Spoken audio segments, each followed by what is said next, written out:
Hello everyone, welcome back. Today I brought in this pyracantha. I've had this a few years now. It when I got it, it had lots and lots of branches just coming out from everywhere. It was just a big ball. It looked well, but there were just branches everywhere on it. So I reduced it all right back, leaving just a few slight branches, and I did a bit of carving here in the middle because it had a big ball here, so I took that off, carved it through. I think it's still going to need a bit of more carving because, as you can see, it's kind of a bit of reverse tapery looking, but it's a good strong solid trunk on it, a bit knobbly and stuff, the character. So I'm just trying to now start styling it more, instead of just being a big ball, giving it more of a shape. So I just brought it in today just to give it a check, take off any of the suckers that are growing.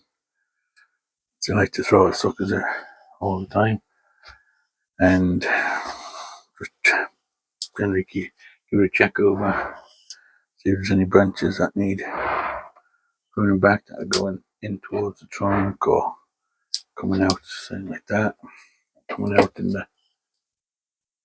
the crotches. And stump there, I can cut that off.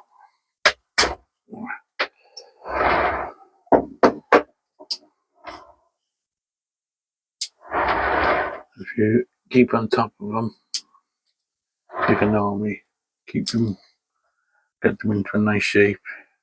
But if you let them grow, they tend to grow very strong and leggy and straight up. They'll just send shoots like this, which will just keep going straight up. So I find keeping on top of them if you can, keeps them more in compact, keeps them more in shape, and stops the runners taking all the energy and shooting for the stars. So I'm just going to give it a light pruning back, just to mainly take off the shoots that are shooting straight up, and anything that's growing in towards each other and things like that. I'll take off too much. I need this branch sticking over it, so I'll leave that one just to take off anything growing upwards. Just so these get more strength, parallel branches.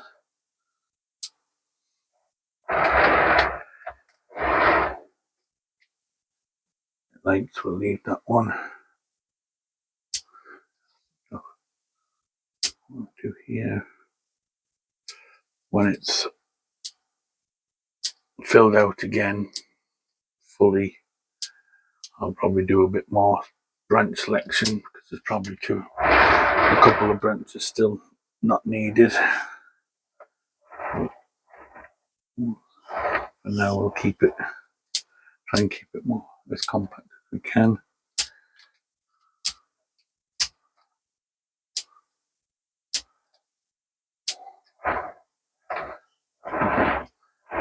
Now, if you want to grow one of these, they grow really well from cuttings. I'll show you when I took off the branches off this. I just stuck them in pots, and as you see, put the pot on some gravel, and they grow pretty quickly, pretty strong.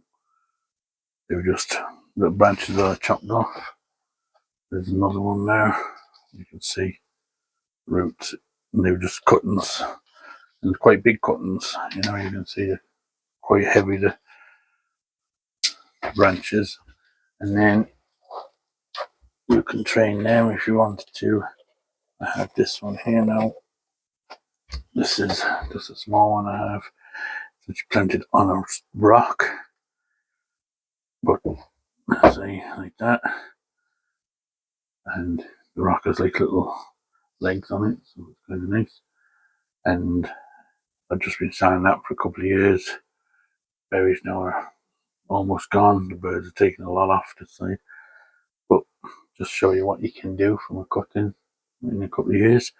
I keep this just in a tray with some sand in it, and drain holes in the bottom, but just it keeps the moisture.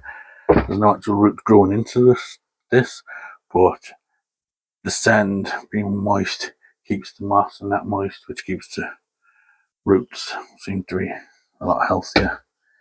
When I didn't have it in this, it tended to dry out quite quickly. So yeah, if you wanted to grow a little pyracantha, if you don't have a bush or a tree, just go to, and your friend has one or something, just go and ask your friend if you can have a little cutting off it, and like that, just throw it into a pot, and as you can see, they grow pretty good, pretty quick.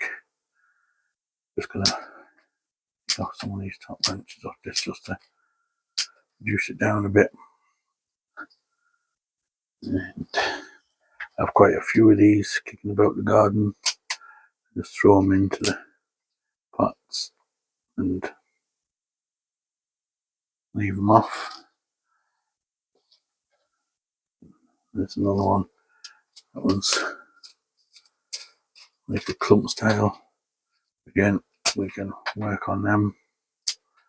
Maybe in the spring we'll take them out and give them a looking at. Now we'll just leave them on the gravel bed and let them root away and grow away. Okay, so that's just a quick look at my pyracantha. Had nice berries on it and that earlier in the year, but soon I had flowers and that, but I trimmed it back then after the flowers, and I'm more concentrating on building a new structure out of it now, getting it into a better shape, and the flowers and berries can come after. Okay, so if you liked the video, give me a thumbs up. If you have any comments, let me know, and subscribe, and we'll see you on the next one. Thanks.